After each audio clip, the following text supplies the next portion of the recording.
shërbime të cilat përbëjnë afro 95% të totalit të shërbimeve, qytetarët nuk kanë nevojë të shkojnë askund dhe të takojnë askënd. Thjesht kanë nevojë të klikojnë në telefonat e tyre. Dhe shërbimet e mbetura janë të tilla si për shembull ai i martesës, ende nuk ka një mënyrë online për ta bërë këtë gjë. E po kështu edhe shenjat e gishtrinjve dhe shërbime të tjera të ngjashme. Kështu që është qeveria që shkon te qytetari dhe jo e anasjellta, por arritja më e madhe e këtij hapi të parë nuk ishte asnjëherë leverdia. Leverdia është e këndshme, liria është transformuese, sepse diçka jashtëzakonshme ndodh kur qeveritë bëhen digjitale.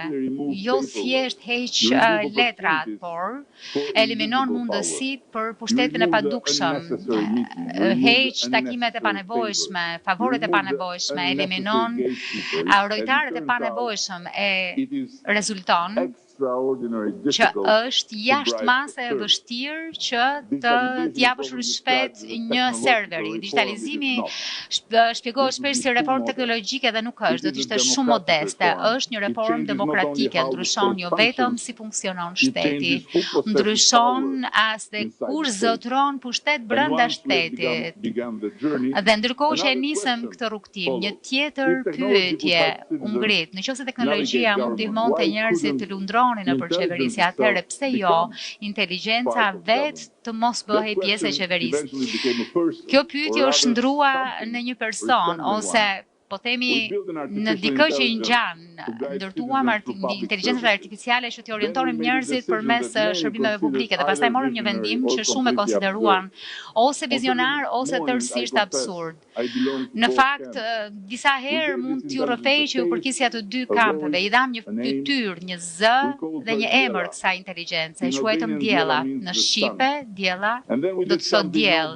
Dhe bëm diçka që asnjë qeveri nuk e ka bërë deri më tani. Emëruam në rol në nivel kabineti. Titujt shkruan duke e quajtur ardhmja, disa duke e quajtur cirk, dhe kam mësuar në këtë profesion që kur admiruesi dhe kritikët bërtasen me të njëjtin volum zëri, zakonisht ke cekur diçka mjaft reale. Megjithatë, më lini që ta heq avatarin dhe titujt sepse historia reale është shumë më interesante se sa simbolet. Ne nuk e sollëm inteligjencën artificiale në qeveri për zëvendësuar në punësit publik, e sollëm për të konceptuar një prej vendeve ku qeverisja demokratike është më e cënueshme, ushtrimi i vendimarrjes administrative. Për shembull, le të marrim prokurimin publik. Çdo qeveri duhet të blejë rrugë, barna, shkolla, teknologji. Prokurimi publik është ku shteti shndron parat publike në vlerë publike, por edhe ku paqartësia, kompleksiteti, diskrecioni shumë shpesh kanë bërë të mundur rrjedhjen e besimit publik. Kështu që i bëm vetes një pyetje tjetër. Ç'do të ndodhte nëse inteligjenca artificiale do të bëhej një partner inteligjent për gjatë gjithë procesit të prokurimit publik, jo për të zëvendësuar njerëzit, por për të forcuar institucionet. Dhe sot po ndërtojmë pikërisht këtë gjë. Ëndra ime është që ta finalizojmë dhe pastaj t'ia shesim Gjermanisë.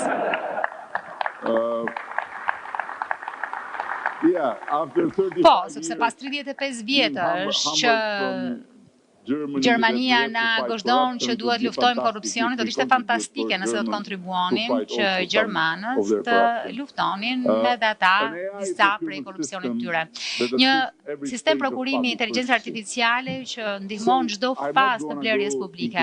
Nuk do të hyj në shumë detaje sepse më thanë që më duhet të flas shkurtimisht, edhe pse nuk është kur ide e mirë të ftosh dikë nga Ballkani dhe pastaj ti kërkosh të mbajë një fjalë të shkurtër. Megjithatë, ka diçka që më duhet ta theksoj. Demokracia nuk mund t'i delegohet një algoritmi.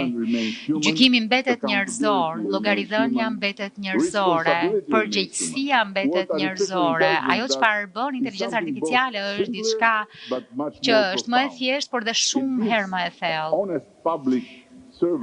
u jep në punësve të ndershëm publik më shumë informacion para se të ushtrojnë gjykim dhe i bën vendimet e pandershme shumë më të vështira për të fshehur. Algoritmi nuk është i mençur, nuk ka ndërgjegje, nuk ka instinkt moral, por algoritmi nuk ka kushërinj, nuk mund të ftohet për darkë, nuk mund të marrë një telefonat të fshet, nuk mund të vendosë që sot thjesht do të bëj sikur nuk do të shoh. Çështja nuk ishte asnjëherë që të bëni makinerinë të fuqishme, por ishte pikërisht e kundërta, të ulnim atë lloj pushteti njerëzor, pushtetin për të vendosur në terr. Ne nuk e zgjodhëm emrin Diella rastësisht. Dielli nuk negocion me hijet, thjesht i largon ato. Përtej Diellës, po ndërtojmë diçka që është më pak teatrale, më pak fotogjenike, por pafundësisht më të rëndësishme. E quajmë GovAI. Nëse Diella është fytyra e transformimit ton, GovAI është sistemi nervor, është shtresa e inteligjencës që në heshtje funksionon në institucionet e dukshme të shtetit, jo për t'i zëvendësuar ministrit, por për t'i lidhur ato, jo duke zëvendësuar në punësit publik, por duke amplifikuar kapacitetet e tyre. Vendojeni si një inteligjencë institucionale, një qeveri që mund të lexojë më shpejt se çdo individ, të krahasojë më shumë dokumente se sa çdo departament të kujtoj, çdo precedent, të lidh informacione që sot ndodhen të veçuara në burokraci të ndara dhe të mësojnë në mënyrë të vazhdueshme, të përmirësohet në mënyrë të vazhdueshme. Inteligjenca artificiale shpesh përshkruhet si revolucioni i arshëm industrial, por mendoj se ky përshkrim është i paplot, sepse për qeverit është revolucion i arshëm administrativ. Për shembuj të tërë, shtetet janë zgjeruar duke shtuar njerëz, më shumë. Çdo përgjegjësi e re nënkupton të një tjetër zyrë, një tjetër departament, një tjetër arkiv, një tjetër nivel administrate, dhe ju këtu në Gjermani jeni më të mirët për ta bërë këtë gjë. Por, me inteligjencën artificiale, kapaciteti nuk rritet vetëm duke u zgjeruar, por rritet duke u bërë më i mençur. Imagjinoni një ministri që mund të analizojë në moment mira faqe legjislacioni. Imagjinoni një inspektor që identifikojnë rreziqe përpara se sa të bëhen standarde. Imagjinojeni politika sociale që dallojnë familjet në nevojë përpara se sa do të harrohen. Imagjinojeni sistemet kujdesit shëndetësor që shpërndajnë burime përpara se spitalet të përmbyten nga barra. Imagjinoni administrata që shpenzojnë më pak kohë duke kërkuar informacion dhe më shumë kohë duke zgjidhur problemet. Kjo nuk është fantashkencë, po shndrohet në realitet administrative. Ndoshta askund ky transformim nuk është me kaq ndikim sa në projektin përcaktues të vendit ton, antarësimin në Bashkimin Evropian. Për ata që e shohin në distancë, antarësimi është një negociat politike. Po, kështu është.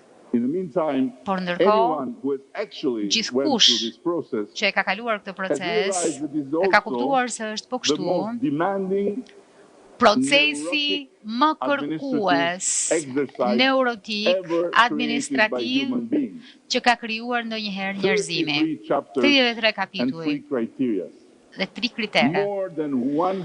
Më shumë se 100.000 faqe legjislacioni e rregullash evropiane, mira direktiva, mira rregullore shtesë, mira vendime gjyqësore,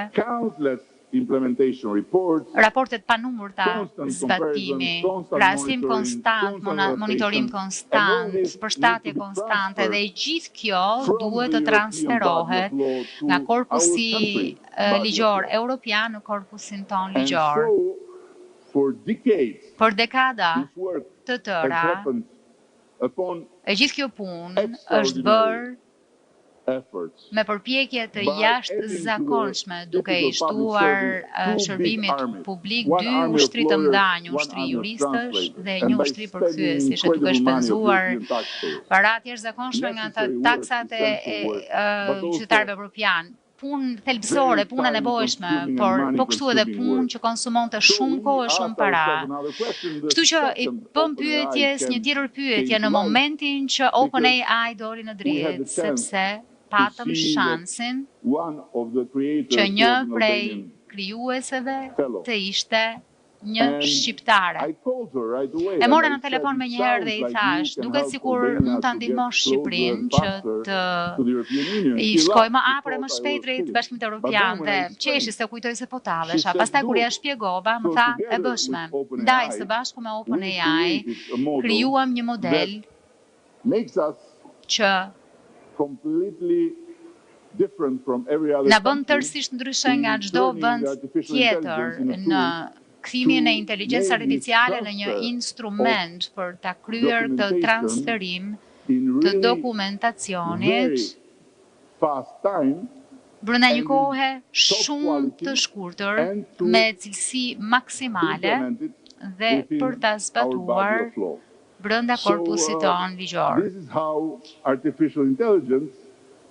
Kështu inteligjenca artificiale nuk do të negociojë me Brukselin, as nuk duhet ta bëj këtë gjë, por gjithë gjykimi politik ju përket qeverive të zgjedhura, legitimiteti demokratik ju përket qytetarëve, besimi midis kombeve kur nuk mund gjenerohet nga algoritmi. Inteligjenca artificiale mund të largojë kërkimet, mund të shkurtojë kohët administrative, mund të shumëfishojë kapacitetet institucionale dhe për një vend si Shqipëria, ky nuk është inovacion teknologjik, është një përshpejtues strategjik. Standardet mbeten eksaktësisht të njëjtat, por shpejtësia dhe cilësia ndryshojnë.